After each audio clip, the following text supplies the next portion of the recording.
Now, in Canada, citizens have the right to record police, and I'm not sure if that's the case everywhere, but here in Canada it is. Officers in Toronto on Jane Street in Lawrence were found videotaping, preventing a person, and he's a photographer, his name's Mark Miller. They were preventing him from recording an arrest. Two youths, I think they were 16, were being arrested after being carted, which is the process of basically pulling people off the streets, identifying them, and oftentimes arresting them for something on the spot. As these cops put it, these teens were being arrested for marijuana. Whatever They that- were very unclear about Yeah. whether it was possession of marijuana, dealing marijuana, an outstanding former drug charge.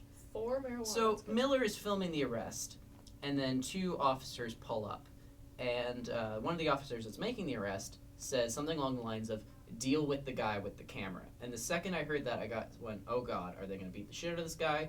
But they don't do that. They instead stand in his way in a way that makes it impossible for him to get a good angle at the arrest. And they taunt him basically, saying, "Oh, you have no reasonable expectation of privacy. We're just talking to you. We're just talking. We're allowed to talk to you." Where'd you get your haircut? I want to get my haircut. They're belittling him. They're humiliating him. Yeah. They were goading him on, and I mean, this is entirely speculation. I will preface that very clearly. I am speculating about their intentions. It looked to me like they were trying to goad him into doing something that they could arrest him for. Yeah, they were trying to get him to do something that was illegal, rather, right? Mm-hmm. I don't know. Well, we have the right to record police, and that makes these people, these two cops, everyone who is behind, like being hidden by them, afraid. I mean, look at the Sammy Yatim case. People were recording that from a distance. These cases of people being shot in the street, cops are being recorded doing it, and they're terrified of being held responsible for their actions because we live in a world where everyone, nearly everyone, has a camera on them. That's something that's never been the case before. It's a growing thing, and cops are terrified of being held responsible for their actions that they've been able to do up till this point. And so they've basically taken this. This is their precaution. This is their defense mechanism to, oh, we're not going to be allowed to do what we've been doing. We're not going to be allowed to basically abuse our authority anymore. We're going to bully and humiliate people until we get our way. This is their defense mechanism for cameras. And I think it makes a good case that all police officers should have cameras on their vests at all times. And I mean, the body cams don't prevent everything. As we But saw they from do the guy help. that was choked out by a cop In New York. in front of a body cam. Yep. I did not hear the story. That's an older story. Yeah, Oh, okay. that's a bit of But it doesn't prevent everything, but that's not but it that's helps not sometimes. that's not a case saying they don't work. Under this circumstance, it didn't work. They But don't always work, but they do work sometimes. Civilian cameras are incredibly useful for civilian, such a professional word. But civilian cameras are useful for catching things that Police officers don't want you to police catch. don't want you to see. Putting a camera on an officer's body makes it so much harder for them to do things that they don't want to be seen. Obviously, if it's on the front of their person, they can, do things off to the side. I'm surprised if they were goading him into making a move that they could arrest him for. They didn't just try to argue that, oh, he tried to push us out of the way, out of frame of the camera.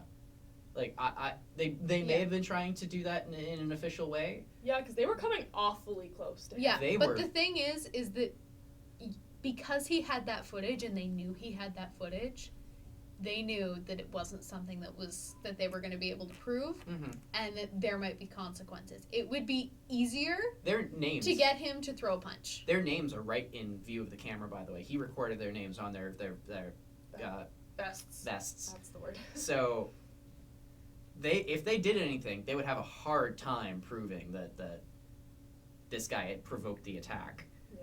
And this guy went to the Toronto Star with his footage.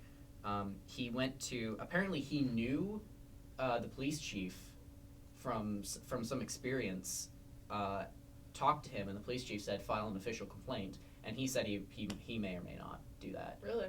But what is an official complaint going to do to these cops? Well, you would hope that they would actually see some reprimand, but all I keep thinking is, thank God they didn't kill the guy. Yeah, really. Because Thank God they didn't beat the shit out of the guy. yeah, Yeah, Because really. it would have been so easy to put cameras up here. Oh, he attacked me. We're gonna break his ass down. I just, as horrible as it is, nobody got hurt. No, but And- like the sad thing is that people are more afraid of police officers than they feel protected by their presence. Yeah. And that's horrible because police officers are supposed to serve and protect rather than make you afraid of their presence. Apparently, in this neighborhood, it's a rough neighborhood. This is common practice. This isn't anything new either. This is us seeing footage of something new, but this cops belittling people and bullying people to get what they want. I mean, the entire practice of carding, it's about targeting people, it's about humiliating them, it's about being an authoritarian force, and that's not what Canadian police, that's not what Toronto police, that's not what police in general should be about.